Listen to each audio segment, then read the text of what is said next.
Nearly 2 weeks after news broke of Christine Blasey Ford's accusation that Brett Kavanaugh sexually assaulted her at a party when they were both teenagers, the Senate and the nation are expected to hear from Ford.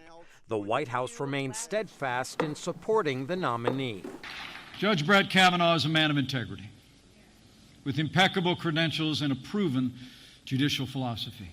And I believe that Judge Brett Kavanaugh will soon be Justice Brett Kavanaugh and take his seat on the Supreme Court of the United States of America.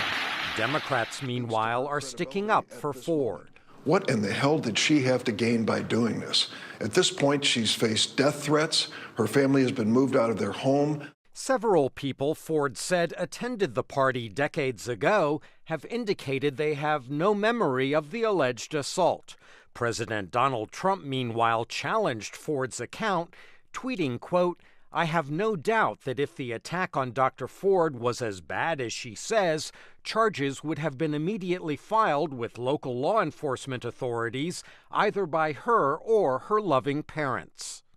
The tweet prompted an outpouring of testimonials by self-described sexual assault survivors under the hashtag #WhyIDidn'tReport, and a rebuke by a key Republican. We know that allegations of sexual assault are one of the most unreported crimes that exist.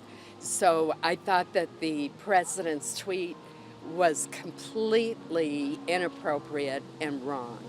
Ford's sister-in-law describes the accuser as a private person who came forward reluctantly out of a sense of civic duty. She shared it confidentially. She never intended for her name to come out, and she wanted it to be part of the investigation, that this is what we do in this country when we have a Supreme Court nominee.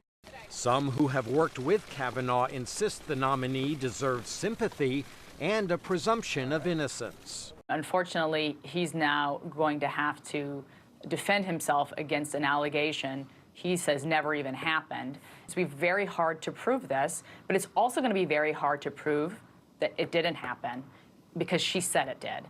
And he's going to have to deal with that the rest of his life, even if confirmed to the Supreme Court. Kavanaugh is Trump's second Supreme Court nominee.